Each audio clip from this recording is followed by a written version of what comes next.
Frak, this podcast, come and listen to us talk about Battlestar Galactica. It's a show that we're talking about.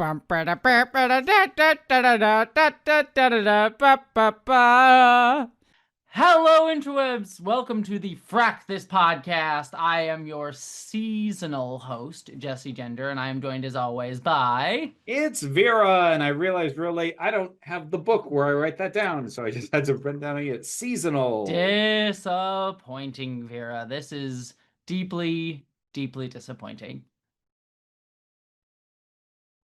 No.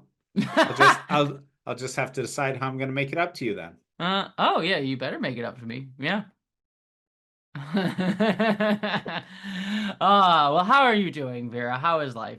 Life is just stuff. Yeah. It's just stuff after stuff after stuff. There are new rats in the house, and the kiddo is doing tech crew for the high school play, which is going up soon, and it's Into the Woods, which means like they've been helping make a giant paper mache hand and nonsense like that. So on the bright side, the ice cream shop in town finally opened because they don't open until the start of May. So always good when you get ice cream. Yeah, there was an ice cream shop near where I lived that I fucking loved. Excuse my language, but it was for how much we swear on this, what the hell was that? Excuse my language. I say excuse my language for this early in the podcast. If at a certain point I stopped giving a crap, but this early in the podcast I feel like YouTube gets weird about it.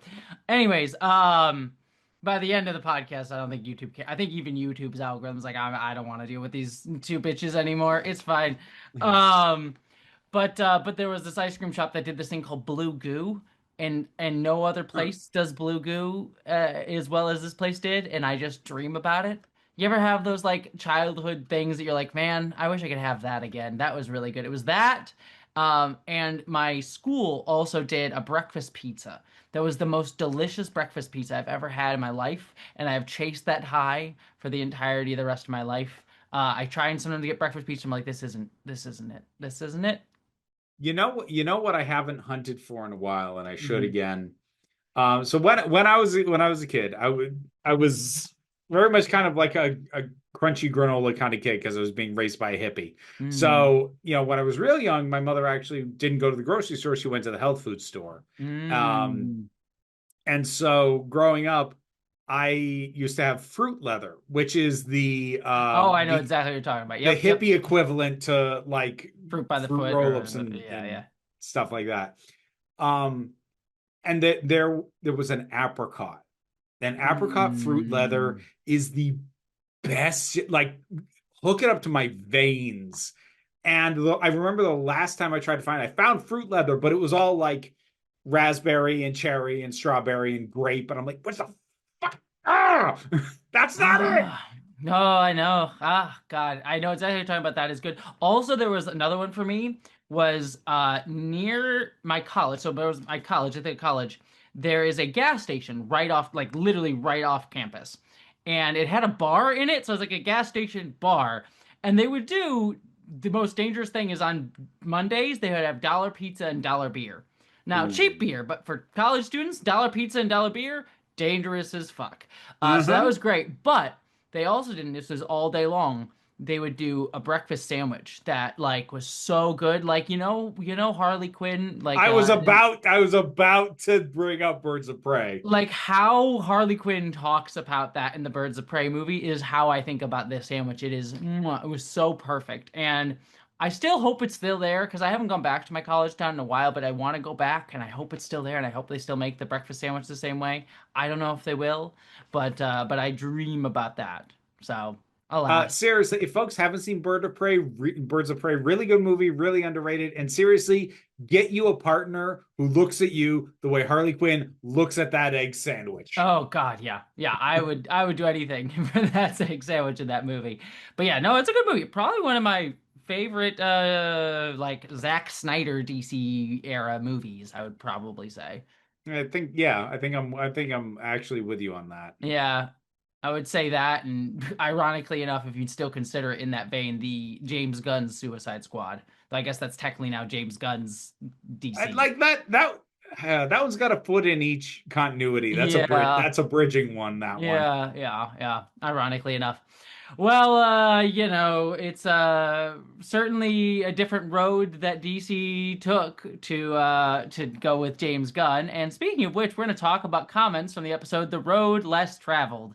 And I got my Kipo on my arm here. Hi, He Keepo. likes, I don't know why he does this, but sometimes he'll lay on my lap, but then sometimes he'll go and like lean on my arm, like he's just like resting there. So he's just like, "Hi, I'm here now. Hello." So listeners, you can see Kipo if you jumped over the videos.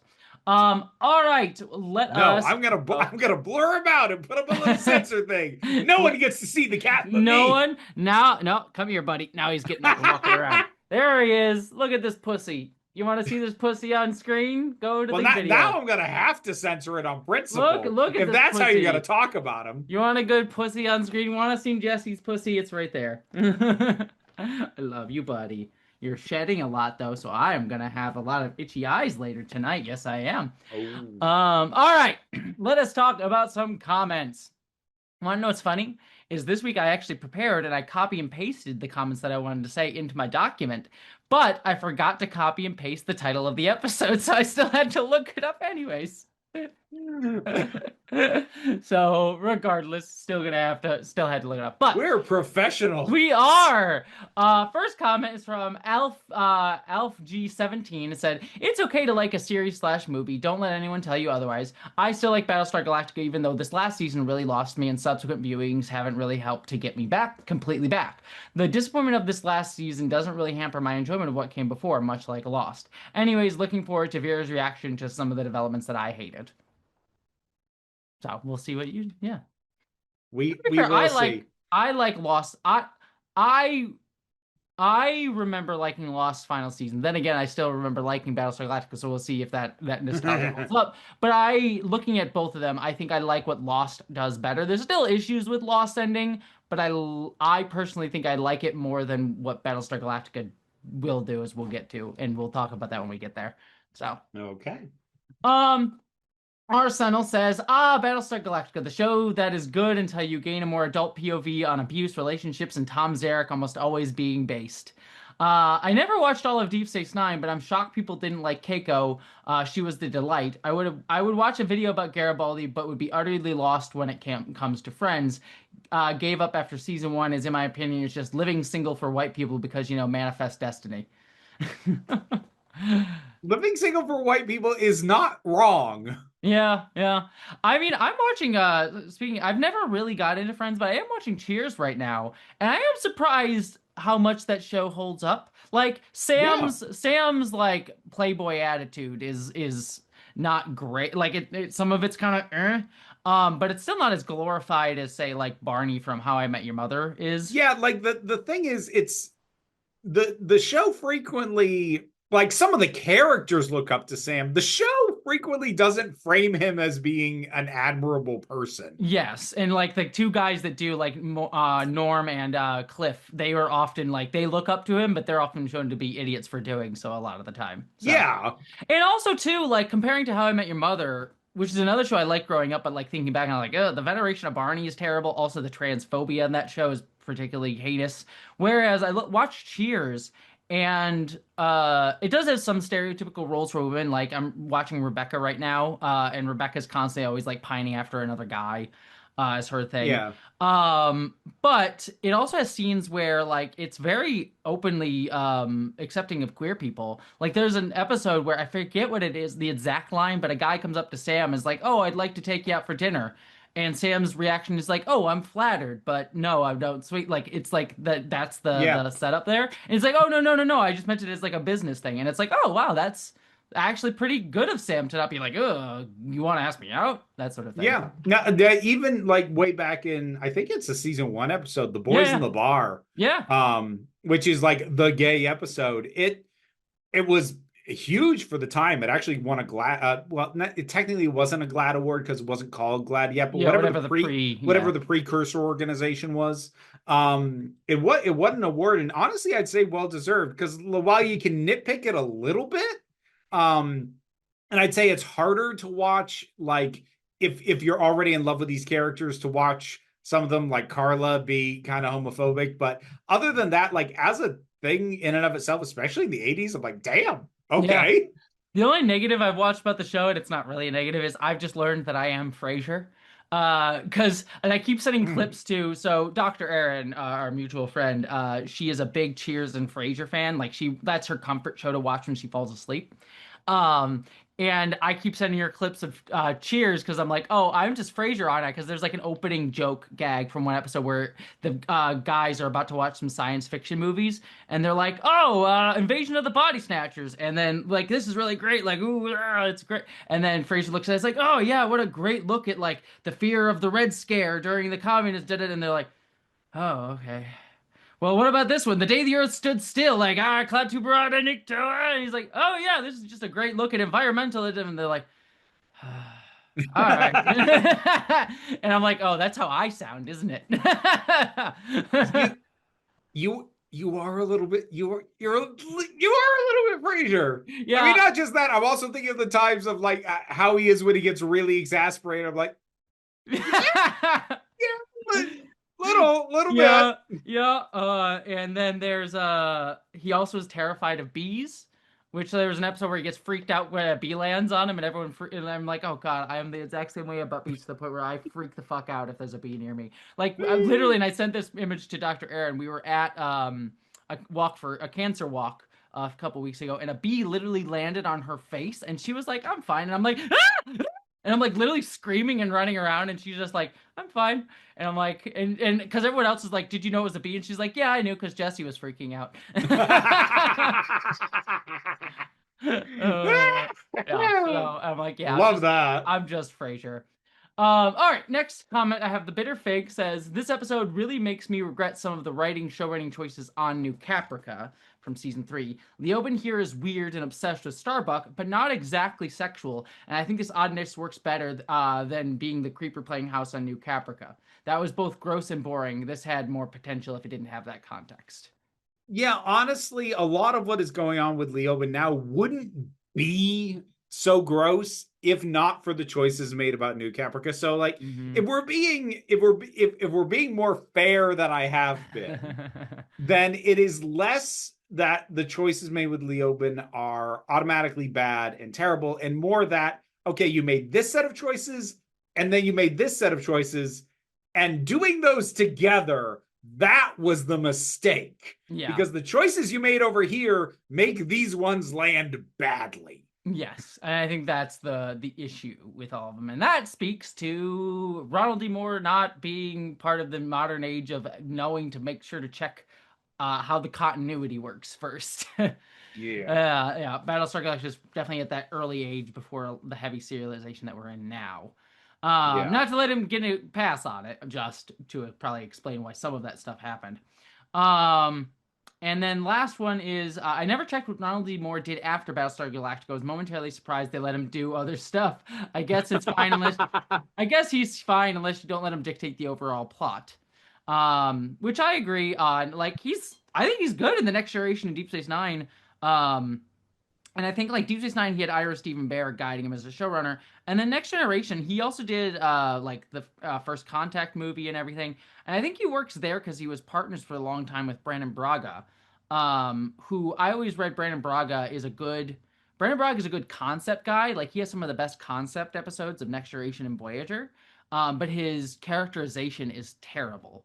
So like when Mm. you look at him with Next Generation, like his episodes that he wrote with Ronald D. Moore are fantastic because the concepts are really good, like the time loop episode and like so many of those like Oh, yeah, yeah. big high concept episodes that Next Generation would do. And then the characterization worked because he was working with Ronald D. Moore. You get to Voyager and he was showrunner for a time, and Voyager had say what you will about Voyager has some of the best concept episodes of any show, but its characterization is really flat and only made much better by the actors involved. So yeah. So yeah, I think they work together really well.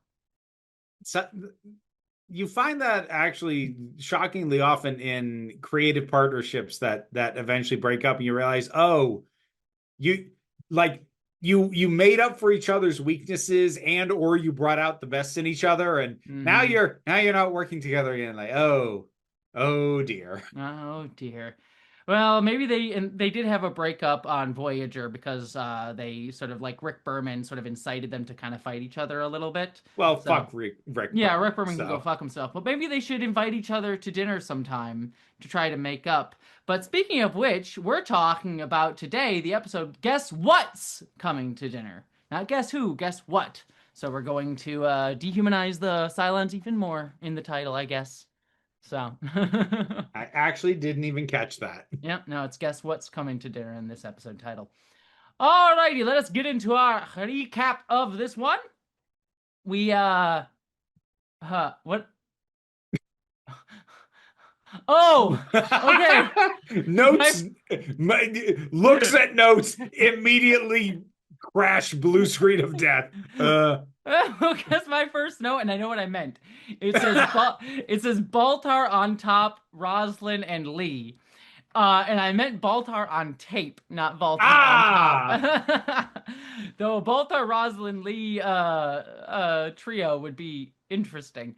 But I still feel like Baltar probably no, Roslyn would definitely be the top in that one of the three of them. I I feel like it would not be too hard for her to get Baltar on all fours, so she could just put her feet up on the small of his back. Yeah, yeah. Anyways, we're listening to Baltar on tape over the radio. And Roslyn is sort of listening to it, and Lee has sort of presented it to her. And Baltar is talking about the fact that Roslyn is sharing hallucinations with Caprica 6 and Athena. And Who are, to be clear, are not named on the tape. The tape yes, just says is sharing visions with Cylons. yes, with the Well, Cylon prisoner and Sharon, I think is what he says. A Sharon. with a Sharon, Yes. yes. So. It's not like I don't think he doesn't name Athena specifically. Mm-hmm. Um, I don't even I'm not even sure if he knows she goes by that name now that I think about it. Yeah.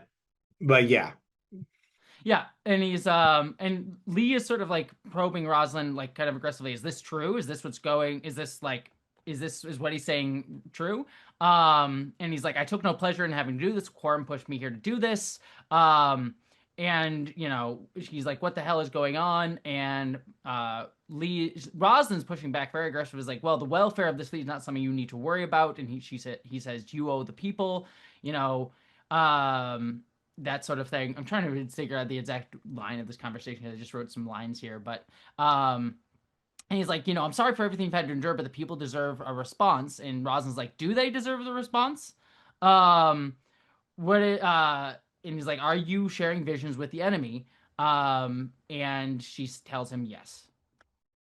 So Yeah. So my first note was just, Lee, go away. I'd actually kind of forgotten he was in the show because we haven't had to deal with him in a minute.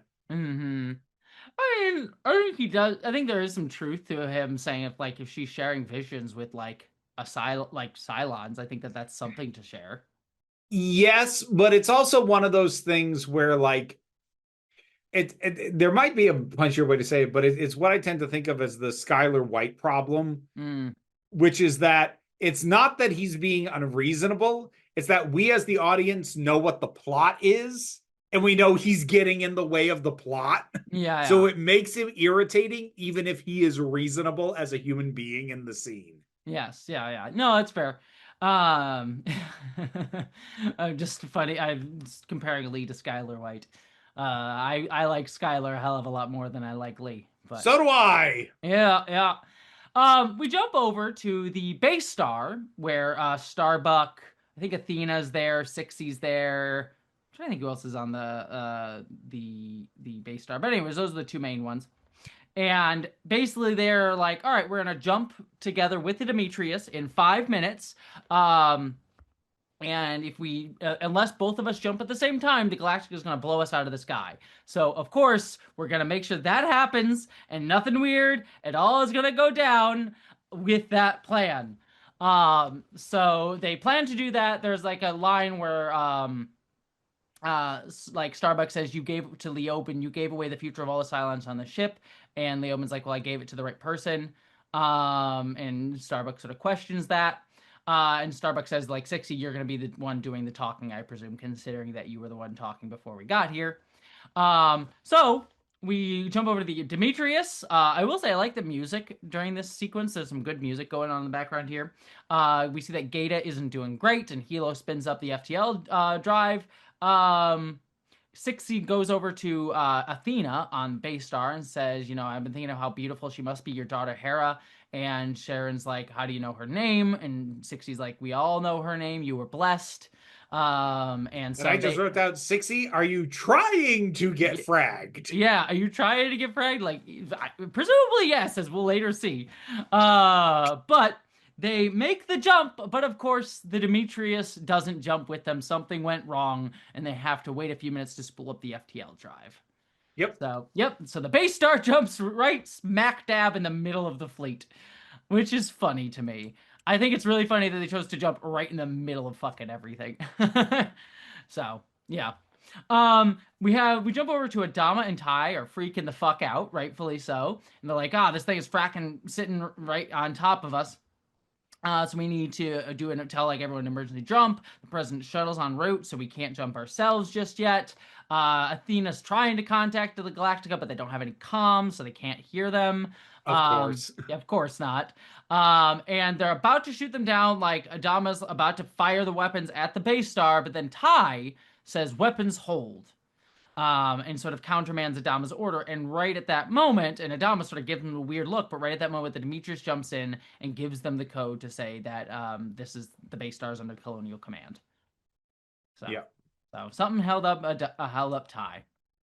After the opening credits, we see a bunch of Marines and Raptors coming onto the base star. I like seeing more goop. There's more goopy goop we see throughout this episode. Like, this episode has a lot of Cylon goopy goop, and I appreciate the Cylon organic nonsense. So I think now that I've learned a little bit more about your history, I think your appeal to the goop is that lingering desire for blue goo. I do want more blue goo. This is red goo, so I'll live with it, but I do like the goo. I just like gooey, goopy, organic nonsense. Anything that's gooey and goopy, I'm here for. I love body horror nastiness. It's great. Like, there's without spoiling it, there's a scene in, I think it's Talk to Me. There's this horror movie called Talk to Me that's really good, and without spoiling too much, there's shots of literal hell in it, and it's very, like, goopy and bodies and, like, nastiness. And everyone's like, oh, it's so gross. I'm like, ooh, yeah, no, I like that shit. That's some fun shit. See, like, I'm pretty neutral on goop in and of itself. I'll tell you when goop gets a visceral reaction on me is when you aesthetically tie it to rot. When something is goopy because it's half melted because it's rotting, that's when I'm like, ah. Ooh, you should not play Elden Ring then. That game, that like the main force, it's not really a bad guy, but it's like a force is rot. And that game has a lot of rot nonsense. I really like, I don't know, maybe that is a thing. I do like rot stories. Like, one of my favorite stories is Swamp Thing in the New 52 run. They had like a whole rot storyline, and I thought it was some of the coolest shit. So I think that just out of curiosity, you ever read Alan Moore's original run on Swamp Thing? Oh yeah, of course I did. Yeah. Okay, good. Yeah, no, of course I've read that. It's been a while, so I don't have it fresh in my mind, but I did. That shit gets so trippy by the time he wraps up. Oh yeah, most certainly. But yeah, I just like rot storylines. I think they're cool. I like the idea of rot. You know, I think it's kind of fascinating. Decay, rot. I think it's kind of fascinating. See, I it's not that I don't find it fascinating, but like I can think back to one of the images that traumatized me as a kid was from the Dark Crystal, and it was the Skeksis Emperor, like at the very beginning. Yeah, I know exactly what you're talking about, because that's also stuck with me as a thing that I like. Yeah, he just looks so sick. He looks like the embodiment of disease, and then he just crumbles. I'm like, oh, fuck. Yeah. No, I like that. Goop and rot are kind of two things that I'm fascinated by. They don't scare me. I just find them fascinating. Like, not in a sexual way, just as like I'm fascinated kind of way. So far as you're aware. So far as I'm aware. You'll get there. I don't know. Rot sexually thinking about Rot, that kind of grosses me out, actually. Okay, That fine, but slime girls are a thing. That's all I'm saying. Oh, yeah, I'll take slime. Give me like that. It's fine. Give me slimed up. I'm here for that. See, there we go. Yeah. See. All right. Raptors and Marines over on the base star. Ty comes in. And Starbuck says they're with me. And Ty says, so which one of them shot Gata? So it's like, oh, he assumes it's one of the Cylons who shot Gata. That jumps us over to Gata being rolled into sickbay, where Coddle's gonna treat him. We then cut to Sixie speaking with Rosalind, Adama, Ty, Hilo, Tori, and Starbuck. It's sort of like a tribunal that's going on there. And she explains what happened with the civil war between the Cylons. And she mentions the six Cylons that were in that war, and Adama clocks that. It's like, you only mentioned 6, we know of 7. And they said, Sixie says, well, Deanna was boxed, and basically tells them everything that they assumed they learned last episode, which is, she saw the faces of the Final Five, and the Final Five know how to get to Earth, and so we can, if we unbox her, we can get the information of the Final Five, and they'll lead us to Earth. Now, of course, Ty and Tori hear this, and Ty's like, that doesn't sound right. Oh, no. But they come up with this plan, or at least Sixie gives them this plan of like, look, the boxing facility where Deanna is kept is at this resurrection hub, which protects itself by jumping to new coordinates. And that hub is the thing that ties every other resurrection ship in existence together. So if you destroy, I'll give you those coordinates, and you can destroy the resurrection hub if you help us unbox Deanna. And I think Rosalind asks, why would you be willing to lose the ability to resurrect? And Sixie says, we're rebels, we can't go back. And you will give you the coordinates, but I want your word. And she accepts the word of Adama, at least at this point. And then she also says one of her stipulations is to do this, once the identities of the Final Five are revealed, we want to leave with the Final Five, and also tells them that the Final Five are in their fleet. And that's why the Raiders turn back at the Nebula. So, 2 things about this scene. Mm-hmm. Thankfully, it kind of gets papered over a little bit by another line later in the episode. But my initial thought on if you destroy the hub, well, nobody will ever be able to resurrect again. I'm like, yeah, great. The single big fucking red button that completely removed the massive advantage of the superior force. Mm-hmm. It's right up there with nuking the mothership, and everything else just drops dead. Like, great. And it is a contrivance. It is by its nature. However, the way in which you get away with that is by either linking it so much to catharsis that you get away with it, like I would argue the first Avengers movie did, or you have it enable something that is interesting enough that I'm willing to let you get away with that.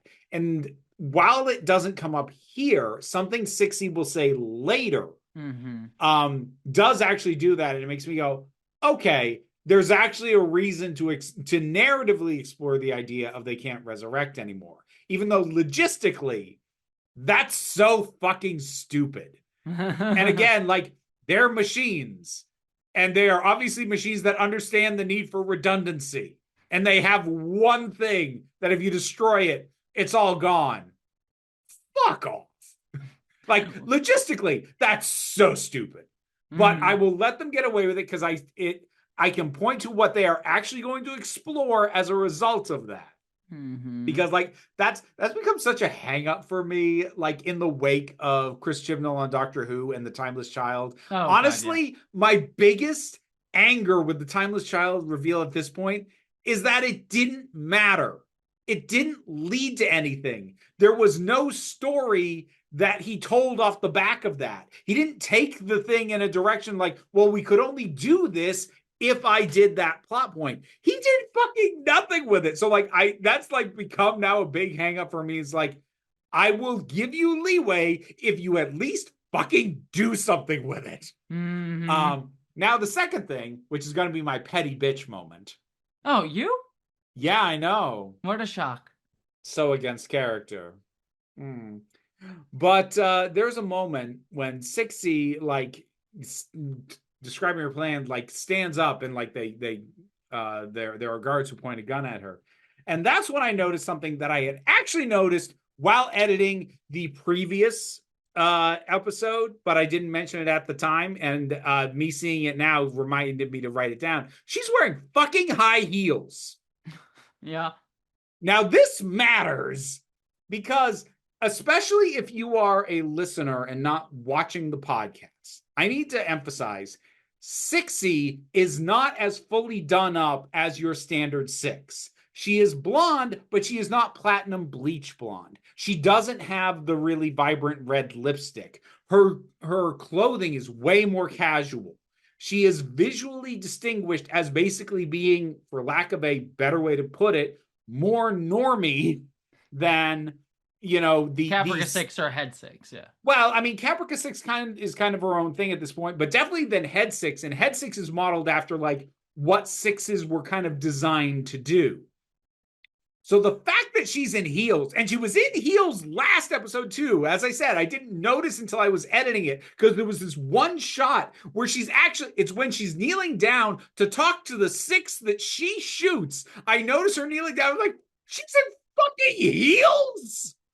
Look, like, look, that's all they gave him on the base star is just heels. She can go barefoot. Fuck off. She's in heels. God. And she's already super tall too. Like, yeah, and it's not like it's a super big problem with this show specifically, but it's just like crystallized in that moment. Like, boy, it really is just fucking standard to put a woman in high heels because you have her. More natural makeup, more natural hair color, more relaxed clothing. Oh, she'll still be in heels though, right? Oh yeah, of course she'll still be in fucking heels. Oh, god damn it, man. Yeah, I blame the costume department more for that one than I do. I didn't name Ron in that one. I'm not going to name him specifically, but fuck that. That annoyed me when I spotted it. Yeah, yeah. Well, we then have Adama and Ty talking in the corridor, and Adama's like, how did you see that? The weapons hold. Like, why did you choose to do that? And Ty's like, I didn't. We got lucky. Well, let's get those. And he said, let's get that raptor hold. I don't know what he's saying there. Anyways, like, hopefully we'll get lucky again with a resurrection hub. Resurrection hub. Sorry, not raptor hold. Resurrection hub. My notes are weird.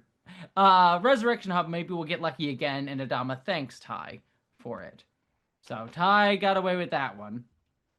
So I'll actually note here, I do find it interesting to kind of flip the idea of Cylons, you know, hiding amongst the humans on the Galactic, which is something that was planted in the show very early, but the show has not done anything with in a very long time, is now kind of getting flipped on its head, because it's like, yes, they're hiding from the humans, but they're also not working on behalf of the Cylons, and they also don't want the Cylons to find them either. Yeah, so, no, like, I do like this whole thing of like with Anders and Ty and everyone being like, we don't know shit about Earth, and everyone's kind of like wants to discover us, and we don't want that. Yeah.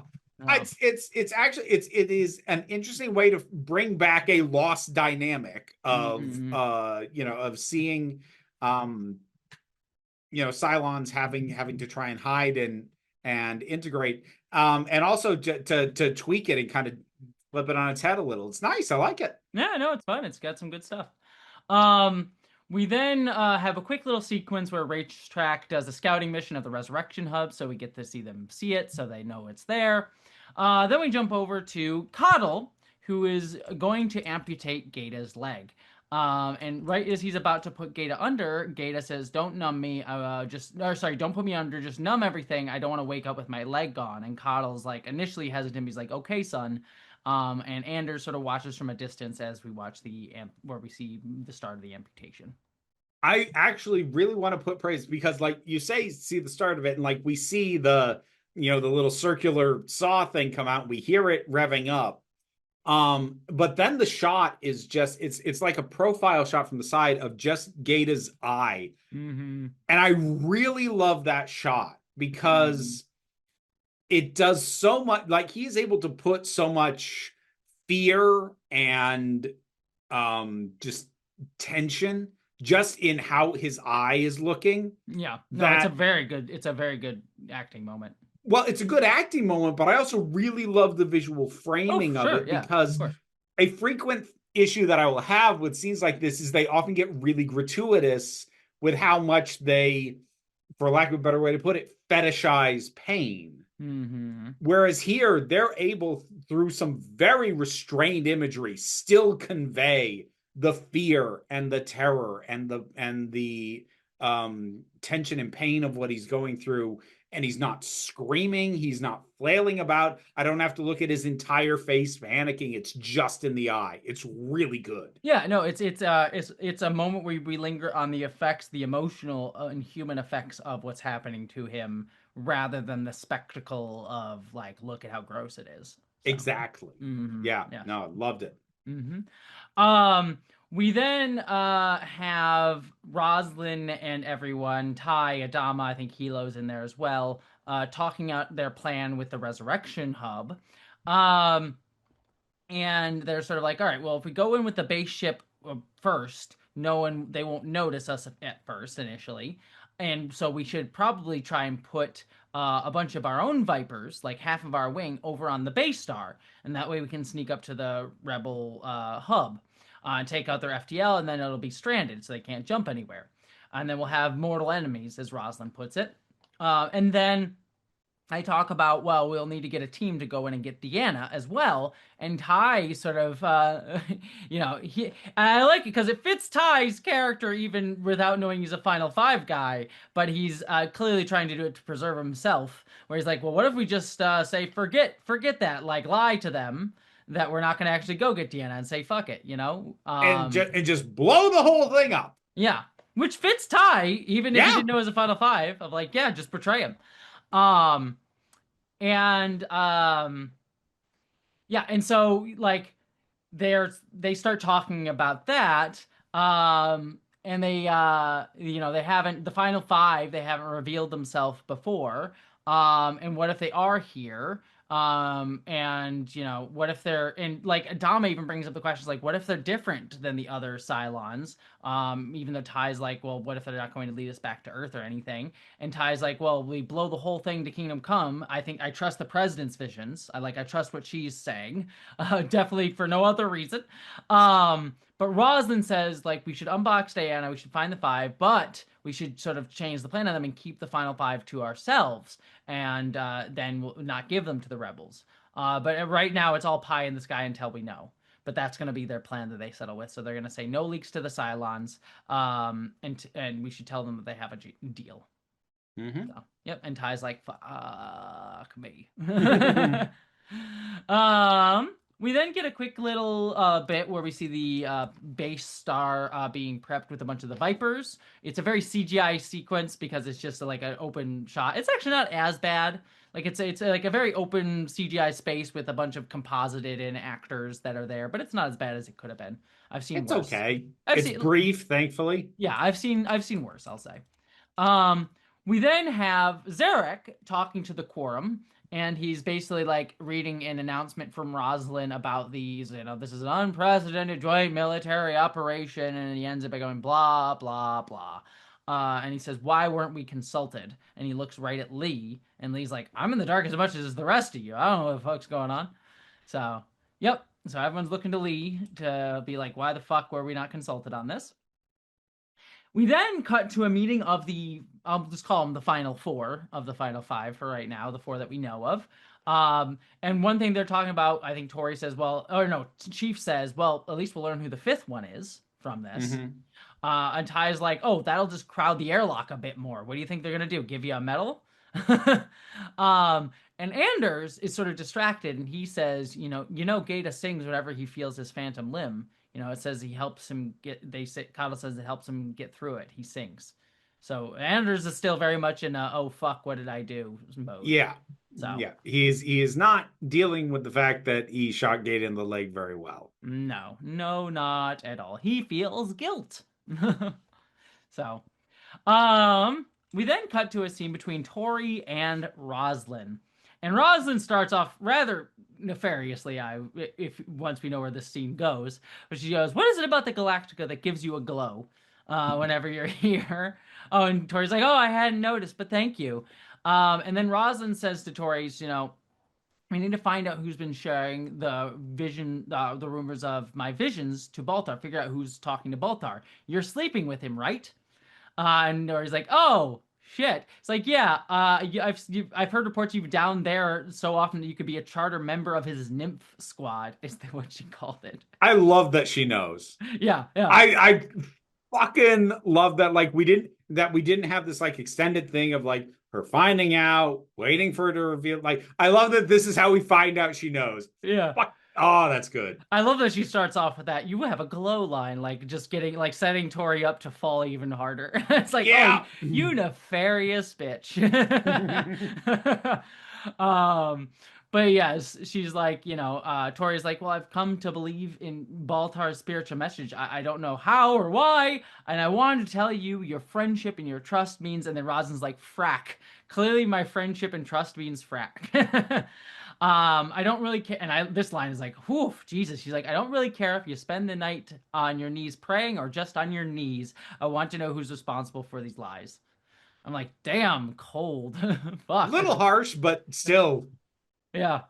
I mean, it fits Rosalind. Let me put it this way: it's like it's Yeah. harsh and a bit sexist, but it kind of fits the moment, and also her feeling of betrayal, given how much she hates Baltar. So I get it. It fits her. So I'm just gonna say, boy, am I glad that line came from a woman. Yeah, I yeah, didn't have a exactly. guy say that line because Oh yeah, if Jesus Adama had Christ. said that, I would have been like, "Fuck that." But Rosalind saying it works. It lands harshly, but I think that's the intention. So, yeah. Yeah. And Tori's like, she tries to say, Laura, I'm sorry, and Rosalind's just, you have a job to do. So, Mm. Rosalind, Tori's on the outs. Um, What I would like to see or have seen, and I doubt we will, would be her having the thought like, oh shit, if she's already figured that out about me and I didn't realize how suspicious is other shit about me right now? yeah, yeah, very much so. We have Sixie and Cylon meeting with the Sixie's meeting with the Cylon, so Leoben and Sharon. And they're basically coming up with their own betrayal plan, where they're like, they probably won't let us have the final five. Just calling that one correctly. And they're like, well, we need to have insurance. And Leobin argues, well, we need to have trust begin somewhere. And Sixty's like, not with us.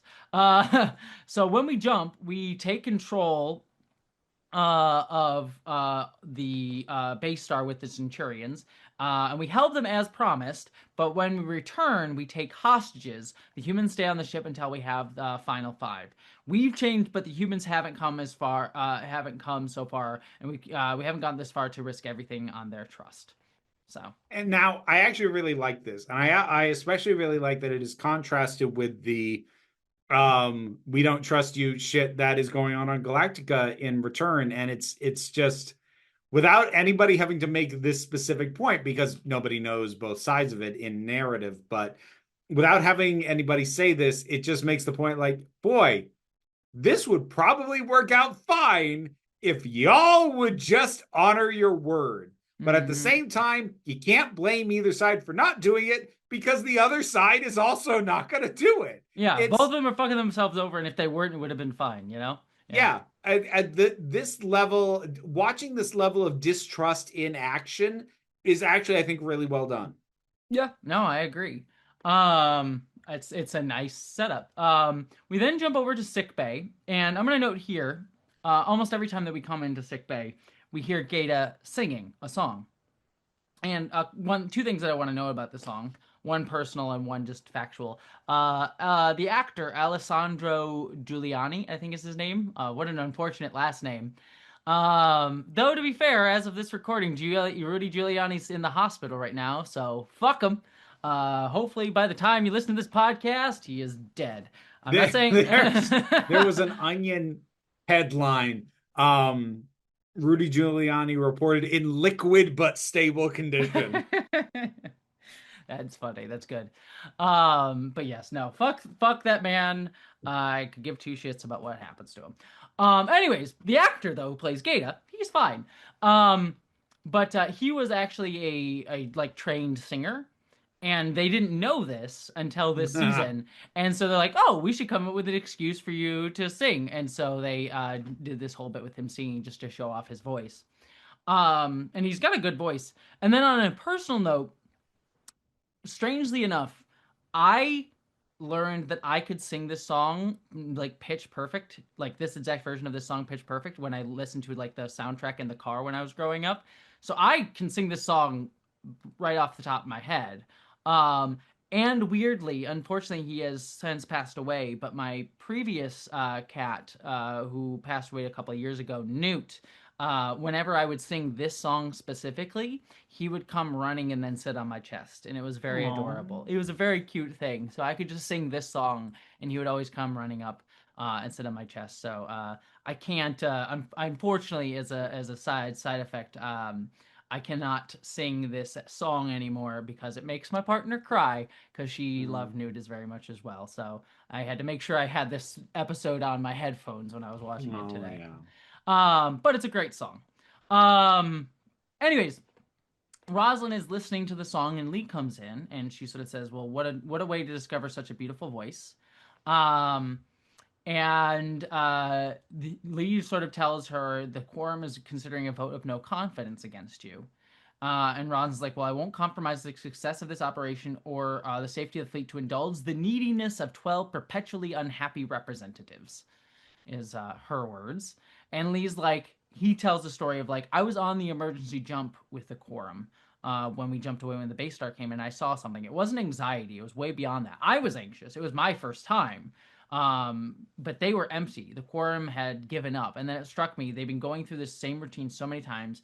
It was the only way they could cope with the uncertainty, which is to presume the worst. And then Rosalind says, well, you felt their suffering. Now I tried holding their lives in balance every day. And Lee says, talk to them. You don't have to tell them everything. Let them put a face to this joint mission. Let them hear from the silent leader. Anything to put their fears to rest, which Rosalind takes into consideration. This scene fixes what was building up to be a problem, which was that, again, to the Skylar White problem, but it was going to be the quorum. Because, like, objectively, the legislative body being, what the fuck do you mean? You're just going to do something like this and we don't get to hear about it. We don't get a say in it. Like, what the fuck do you mean is 100% valid. But again, it's the plot. So if you jam them in to bring in and enforce bureaucracy, you are tying up the plot in red tape and nobody's going to appreciate that. Lee's suggestion to have Sixie talk to them is a phenomenal suggestion because I was so certain that he was just going to be a fucking pain in the ass, on his moral high horse, bureaucratic roadblock. And I'm like, great. Like, you can't do this sort of thing. Yeah, give me one more fucking reason to be sick of this guy. It's a legit good suggestion. I was like, oh, shit. Okay. But I agree on all those fronts, and what I also like about it though is it still plays into the kind of like background plot that's been running this whole season, which is the growing authoritarian nature of Rosalind. And so her like sort of thing, like, oh, the neediness of these politicians. I'm like, no, they are the duly elected representatives. Like, you should have to, if you're gonna do a military action, get approval from them. Unlike other, presidents that we could talk about recently. if you're gonna invade a sovereign country, and try and blockade a blockade, because that's how blockades work. Maybe you get approval from the elected representatives, and this is coming from someone who's not into electoral politics, but like, maybe we should have it spread out like the elected body rather than one person getting to make all those fucking military decisions. What a thought. That would be preferable, at least. But yes. We live in hell. Yeah, yes, we do. But yes, I do appreciate that it like puts another like drop in the bucket of Rosalind's kind of going a bit like, I know what's best for everybody sort of thing. Anyways, and she has deigned to come down from her mountain to talk to everybody. We then jump over to a scene between Tori and Baltar. They're in bed, blah, blah, blah. But yeah, Baltar sort of asks, like, what's the matter? We've been lying here doing nothing. And Tori's like, well, you've been lying about the president sharing vision with Cylons. And Baltar's like, well, can we just take a second to appreciate that Baltar's um, reason for what's wrong isn't you seem troubled, you seem unhappy. It's we've been yeah. laying here not doing anything. Yeah, we haven't been Get having on sex. get on this dick. What's your problem? Like, what's the point what's the point of lying if we're not gonna have sex? Sleep? Yeah. Intimacy? What? God, what a No. piece of shit. Yeah. What I do at least like about this scene, because she like goes at him is like, oh, you're lying about this. He's like, no, this is the God's honest truth. And he's like, it's not that I'm above doing that, but I'm not making this up. Like, at least he has the self-awareness that he repeatedly brings up in this scene of like, I'm not above having made it up, but I'm not at this point. Yeah. So I'm not going to claim that I would never. No, I absolutely would, but I didn't. Yes. And he says, Caprica 6 revealed it. It was revealed to me through my attorney in the last days before my trial when guilty verdict was all but a certainty. I suppose I could have gone public. And Tori says, but you've remained silent all this time. He's like, well, I'm not saying I'm a saint. I'm many things, but I try not to be spiteful. I have no bloodlust here, but she's a hypocrite. The lies, the secret mission, the co-opting the rhetoric of patriotism to keep everyone in the dark, including you. That's rather worrisome, isn't it? So I had to speak the truth that is. No good comes from concealing it. That's why I said it on the broadcast. So again, we get another point into the Rosalind's acting very authoritarian and very like using patriotism to try and get people to do what she wants. So yeah. Thank goodness politicians don't do that. No. Well, at least Rosalind's just becoming a good old Gavin Newsom type is the vibe. It's basically what's going off on this, and Baltar is the like far right assholes who are like, Gavin Newsom, he's so woke, and Kamala's for they and them is the vibe, and I'm like, oh yeah, we're all in hell. Yeah. Yeah. Uh, it is. I will give it this. It is accurate if we put Rosalind as the Gavin Newsom or the Kamala Harris type, and we have Baltar be the Elon Musk. It works sadly too well, unfortunately. Depressingly, yes. Yeah. We have another quick moment where Gata sings, and Coddle's sort of listening in. But then we cut over to Rosalind speaking to the quorum. She said, I came here not to beg or plead or parade my illness in front of you for pity. Some believe I may have inoculated myself against compassion. No one laughs. And he says, that was a joke. But no one laughs. I came here to showcase my trust and profess my trust in our new allies. And let you listen and hear them. And they bring in Sixie, along with Starbuck and Adama, who are also there. And Sixie starts giving this speech. In our civil war, we've seen death. We've watched our people die, and something began to change. We began to feel a sense of time. Each moment held its own significance. We began to realize for our existence to hold value, it must end. We must die and not return. The one flaw that you all distress over, your mortality, is the one thing that makes you whole. There it is. And this is the reason why I'm willing to give a pass on the whole idea of the hub, which is again, logistically stupid as hell. But narratively, it gives us this, where at the very least, this Cylon and presumably like 8 and whatever number Leoben are also of the belief that it is that part of what they are missing as compared to humans is the sense that their lives are finite. And actually desiring that as an outcome is an actual narrative thread and a path to go down that justifies a very stupid and contrived plot device. Yes. It's an interesting thing too for me because personally, here's my personal. I was talking with Steve Shives about this recently, actually, on one of his podcasts. But I am of the belief that, like, this idea of like, it's a curse to be immortal, sort of thing. I think that's a whole lot of cope. Personally, I think we just do it because we want to cope with the idea that we have to die because we can't not die. What I always believe is that it's as long as you're willing to change and willing to constantly be growing, then it doesn't matter how long you live. It's just about constantly being willing to change and grow and become different. Kind of like Doctor Who, his whole like the 11th Doctor speech. You're always different people throughout your whole life. It's when you have people like your fucking tech bros today who are also seeking immortality.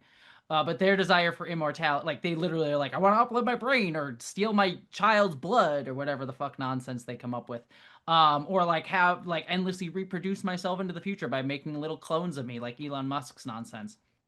Um, uh, they're not, the whole point of that is to try to prevent change. They want to hold on to power and keep power, crystallize power, keep the world existing the same way where they're in charge. So for me, like immortality is a good narrative device to explore this idea of lack of change and how you can like become complacent and not want to change and not want to grow and holding onto power and hoarding power, that sort of thing. Vampires fit this kind of well. But in truth, the whole idea of like, oh, being immortal would be such a burden, and we need to die. I think that's just a bit of cope in a literal sense. I actually don't disagree with you philosophically speaking, but I think it still works here. Oh no, it works here fine. Yes, because like this is like a spiritual thing for them. yes. Which is When it also comes, kind of cope because now they can't resurrect, so now they're like, we're gonna justify it. You know what I mean? Is kind of like part of what it works. yeah. But I actually rather like Douglas Adams' take on Mm-hmm. immortal beings, which was that um beings that are born immortal inherently know how to deal with that. It's Mm-hmm. when you get people who are born mortal who become immortal, that's where some nonsense happens because they weren't built for this. They Yeah, yeah. Yeah, no, that's an interesting take on that. I do like that. But yeah, no, I think it's even cope here with 60 being like, "Oh, we realize that it's like we must die in order to get over this." I'm like, "Yeah, it's a bit of cope. You just lost your immortality and now you have to like make it okay. Make it feel okay." Like, "Oh yeah, it was actually a spiritual thing for us." You know what I mean? It works fine. I'm saying it actually is it's interesting here and it's explored interestingly here. And I think the idea of immortality as a narrative device fits all of this stuff. I just think if you apply it to real life, like if someone's like, if someone always asks, like, would you ever want to be immortal? Wouldn't that be a curse? I'm like, no, I'd take that in a fucking heartbeat. Yeah. No, give me that. My two okay, here's my thing. Sorry, this is an aside, but I think about this way too often. If I got a genie with three wishes, I get a lawyer to like make sure I get the wishes right so he couldn't fuck me over. But the three wishes would essentially be immortality, the ability to time travel, and the ability to shapeshift. Because if I'm immortal, then I can just live whenever the fuck I want. But I could time travel because if I didn't have time travel, then I'd live to the end of the fucking Earth, and then the Earth would explode, and then I'd be floating in space until the end of time, and that would suck. So time travel and then shape shifting so that I can just like when I go back in time, I was like, oh, I'll do something different this time. I'll live a different life this time. But the only problem with that is I worry that if I ever did get those wishes, and as soon as I made those wishes, instantaneously it would get revealed to me that everyone on Earth is actually just me. Uh, and they've been time traveling, looping so many times. And then they've just been hiding it from me specifically. Like, everyone's just been hiding it from me specifically until I got those wishes. And they're like, all right, we can tell you now. It's all just you. We're all shape-shifted, time-traveled versions of you. All right. First of all, the fact that you haven't written that as a short It's a story good short story, yeah. is criminal. Yeah, yeah, Um, yeah. but second of all, have you read Robert Heinlein's All You Zombies? No, I have not. You should. Okay, I You will. should. All right. But yeah, that's my thing. It's like that would be my three wishes to give to a genie. But then I worry about as soon as I did that would be like, all right, everyone, she made the wish. She did it. All right, time to we could reveal it now. Yeah. So that I don't have like three wishes like Mhm. worked out like that. I do have a an answer for a one wish for like a simple wish that should not be backfireable. Mhm. Because like people were about, oh, it's got to be in like legalese, so everything's covered. Like, no, I can give you a wish, one simple wish that should be solid and locked as is. Mhm. Whenever I purchase anything, I can reach into my pocket and pull out exact change Huh. Yeah, that's actually pretty good. But you'd have to wear exact change for what? for the thing being purchased. What thing being purchased? Someone else's thing. See, this is where No. you need a legalese. This is where you need. No. Exact change has a specific exact change is not a vague term. It's a pretty specific meaning. Yeah, no, that's actually pretty solid. That's not a bad one. But yeah, no, my other worry too with my wishes too with time travel is you'd have to like that one you'd have to like get a physicist involved because you'd have to be like, all right, like you are going to time travel back in time to the closest gravitational object based on where you started from the time travel because technically if you time travel but you stayed in a single location, Earth and the solar system itself would have moved. Yeah, this is why Doctor Who is one of the few solid time travel premises because it also moves in space. Because if Yeah. you only get something that moves in time and you jump forward and back in time, you're probably just going to be floating in space because this is not where Earth was. Yep, that's my thing. So it's like, all right, all right, Jeannie, hold on for a minute. I'm gonna get a physicist. I'm gonna get a lawyer. We're gonna work some stuff out, and I'll come back to you. Yeah. Which, So like, again, I'm not trying to take the fun out of time travel, but I do like the rare occasions where like that hole is actually plugged up, like in Doctor Who, or like I watched the first few episodes of a '90s show called 7 Days, like a month or so ago, and they actually addressed that yeah, as well. It was part of why their window was so small because we are also going to have to move you physically as well as through time. And like if we try and go too far back, we can't. It's too imprecise, and we don't know where the hell you'll end up. yeah. No, that's good. That's actually a good way to like logistically like constrain the ability, but also make it like like make it match up with physics. That's kind of cool, actually. I like that. So, all right. Anyways, 60 gives that whole speech and going back to this. But during the speech, right. yeah, This show. there's a quick moment where she starts talking about like I believe it's no accident we were found by Kara Thrace that it was destiny, and we get a shot of Starbuck sort of having a flashback to the hybrid saying you are the harbinger of death, Kara Thrace. So she's like, oh fuck, no, that's not great either. I do like at least the show is adding some subversion to this idea of like destiny and also like the final five. Like it's taking some of these ideas the show's been playing with, at least like doing something interesting with them, Yeah. which is good. And then 60 says, thank you for, our destiny, our future begins here. Thank you for giving me the opportunity to speak. And Pokemon, go to the polls. Uh, so yeah, they hear all that. And we have Gata singing again. And Baltar's watching this, so we have that little bit. Then we cut to Rosalind is having visions of the opera house again, and she's seeing Hera. Sharon is also there, and we see Caprica 6, or who we presume is Caprica 6, is there, also having the dream. And then they walk into the opera house, and Baltar is there as well now, which is a new addition to this. I could have sworn he was there before. He might have been. I don't remember or not, but either way. The impression I got was that this was making clear that Rosalind specifically sees him and like identifies him as being there. But I'm pretty sure he was there before, like with Six picking up Hera. Yes. So yeah, we'll see. We also see Sharon waking up, too, and Hera comes over to her and says bye bye, because she needs to be a creepy baby too. Hey, look, kids are creepy, man. Yeah. Like I have one, and they were creepy when they were quite young, a fair few times.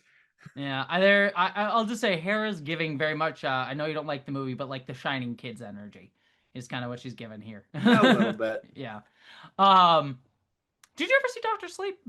I still haven't. No, I want to. I think you would like Doctor Sleep a lot more than you like The Shining. I suspect I probably would, but like it's one of those movies where I'm like, ooh, maybe I'll watch this, and then I look at the runtime and go, oh fuck. Honestly, here's what I'll say to you. Honestly, you could watch like the first, what is it, like 2.5 hours? Watch like the 2 hours, and then I'll spoiler for you and for listeners. Like then they go back to the hotel at the very end of the movie, and that's just like Easter egg territory. Like, look at all the references to the original movie. And I'm like, all right, whatever. The rest of the movie's great, but that last like half hour of like, and the climax of the movie is just a bunch of Easter eggs happening at you.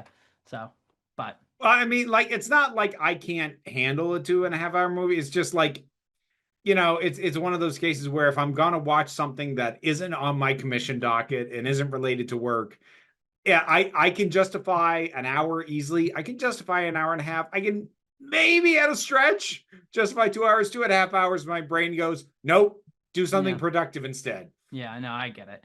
That's why I haven't seen.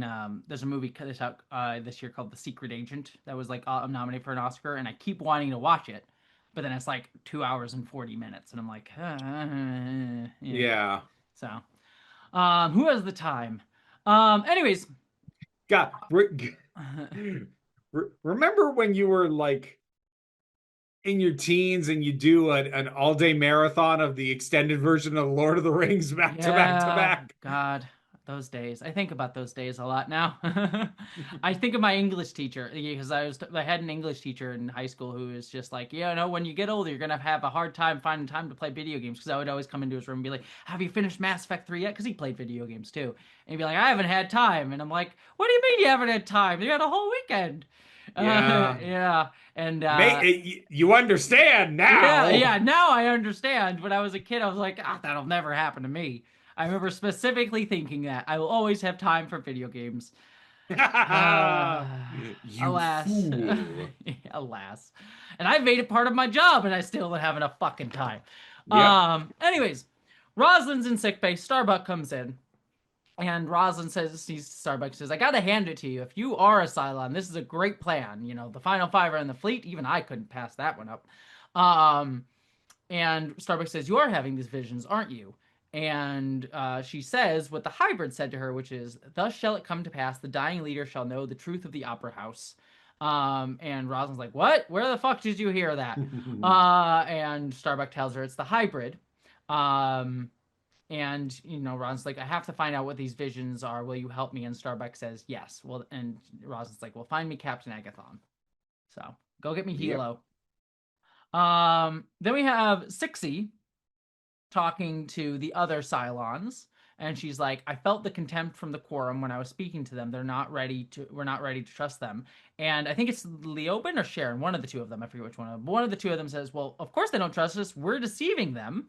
And Sixie's like, "Out of necessity," and Leoben's like, "Out of suspicion and fear." And it gets brought up, well, what if the final five are judging us? What if they're like they haven't revealed themselves because they're blaming us that we're using coercion and things like that.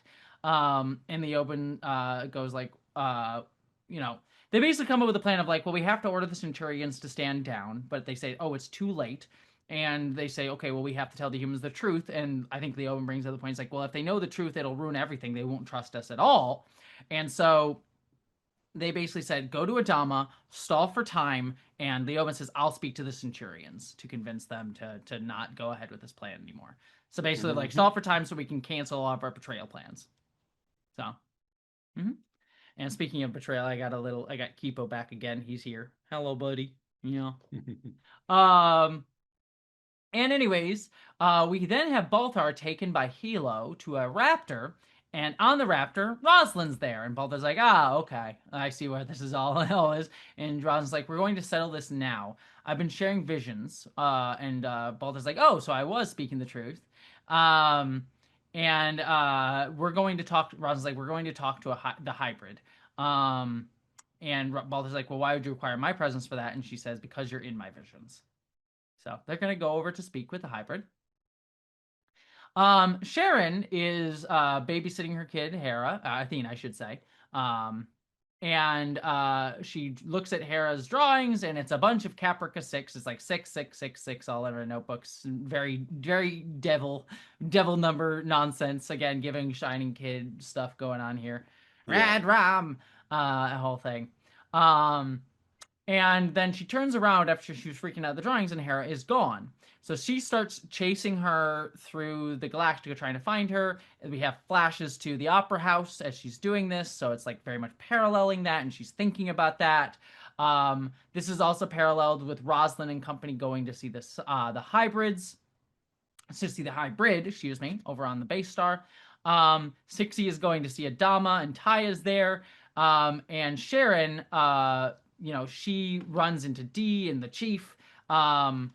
But then eventually she runs into Sixie, and Hera is sitting in front of Sixie.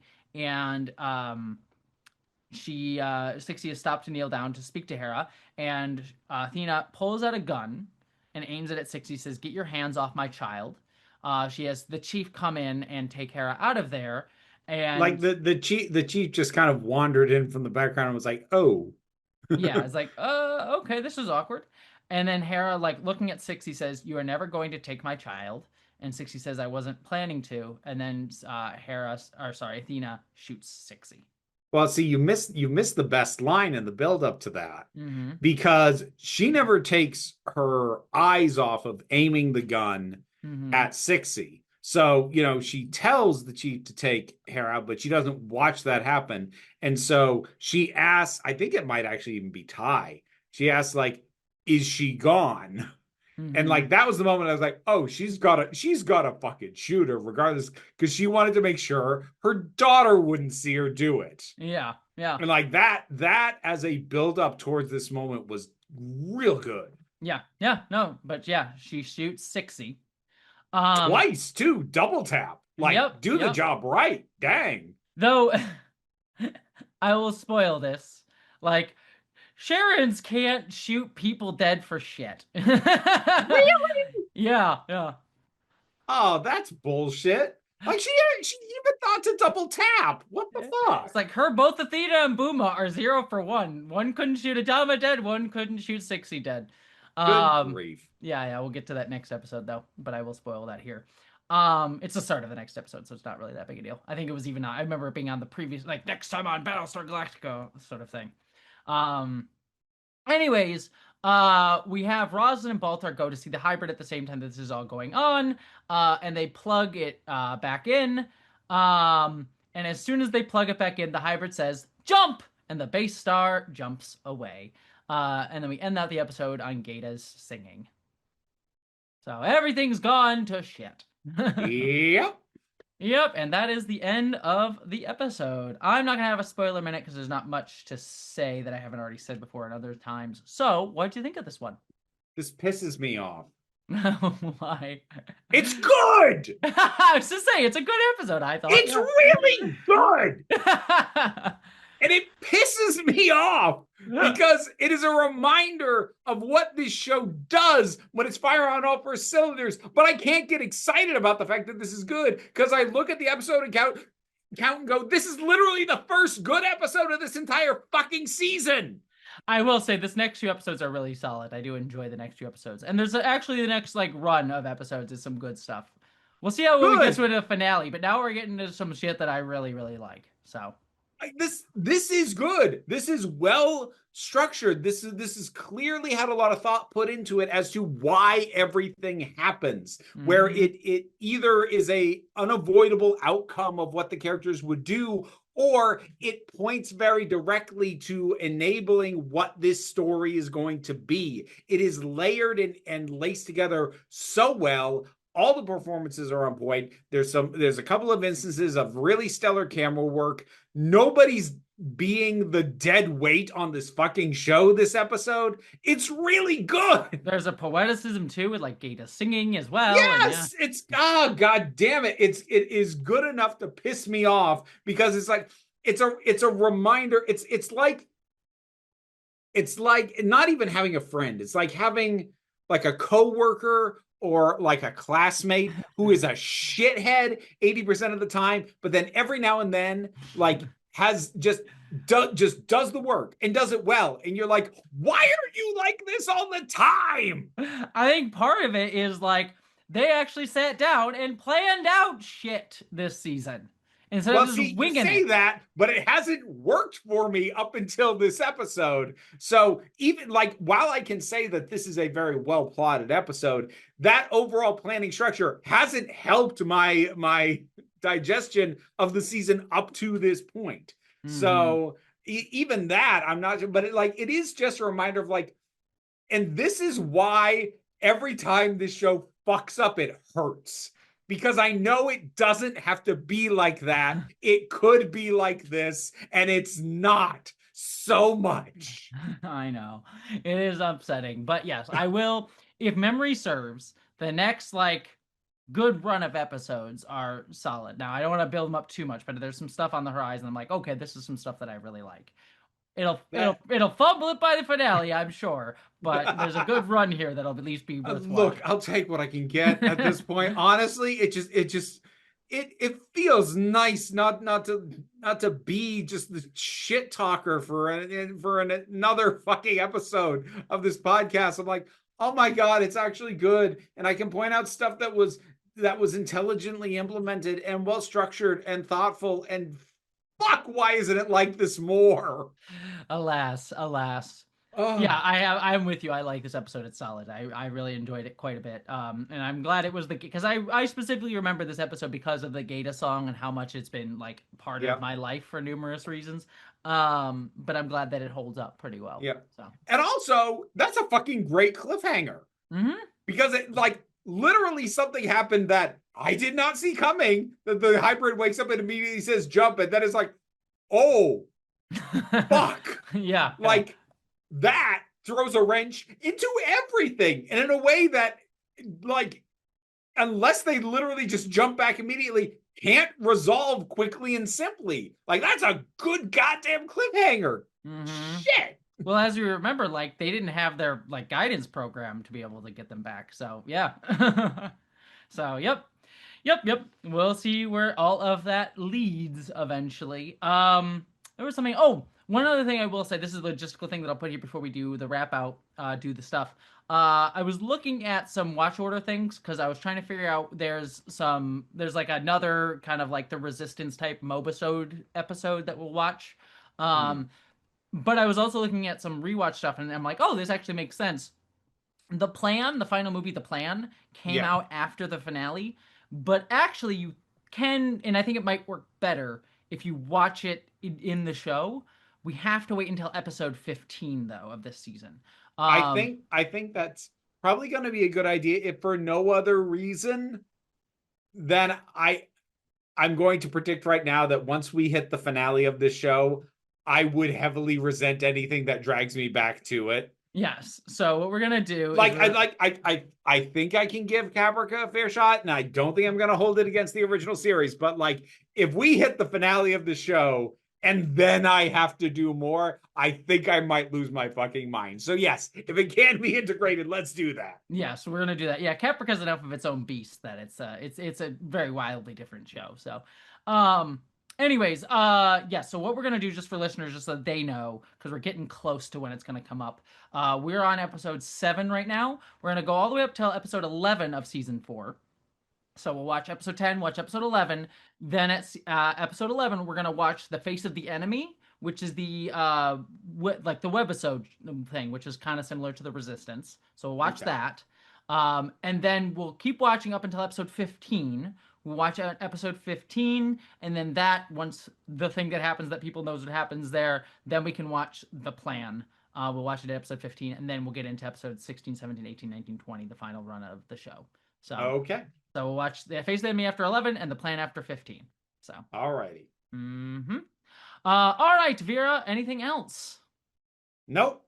Alrighty, stuff time. Stuff! You can find my stuff by looking for Council of Geeks. Patreon pays the bills and enables me to do this as my living. Plenty of benefits there. You get ad-free versions of the main channel videos, as well as ad-free versions of this podcast. And I'm also going to possibly have started by the time this comes out, but I'm going to start experimenting with some Patreon exclusive stuff just for fun, see how that goes.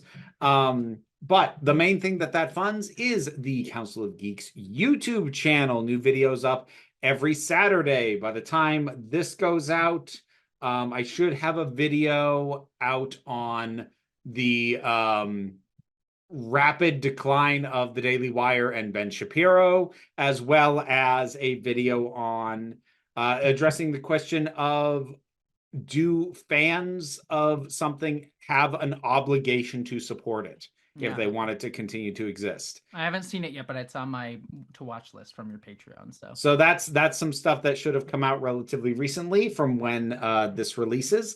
There's also the Break Room of Geeks, where I post videos on whatever I have watched, listened to, read, or played lately. A lot of weird shit lately because I am catching up on commission reviews. Yeah, Italian Spider-Man? That was an interesting Italian Spider-Man. Yeah, have you ever seen it? No, I was curious to watch it though, especially when you said it was like 30 minutes. I'm like, I could do 30 minutes. Yeah. It is worth the length of time that it runs. Yes.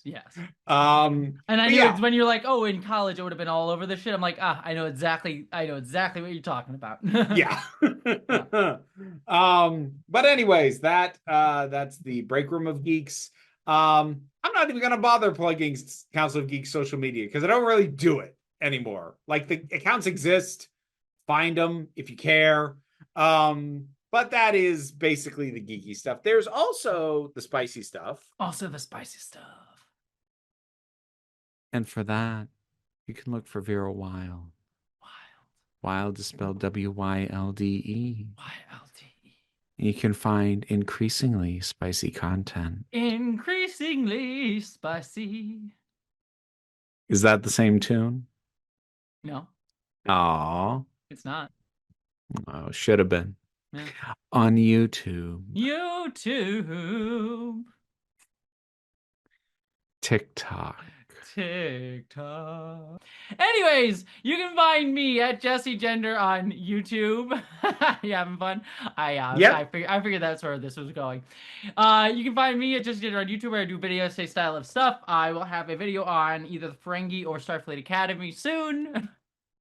You have no bra on, do you? I have no idea what you're talking about. I am also on Jesse Gender After Dark where I do news, reviews, reactions. I will be reviewing Star Trek Strange New Worlds soon, and well as Spider-Man Noir. Which by the way, I got screeners for it, and I can say it's good.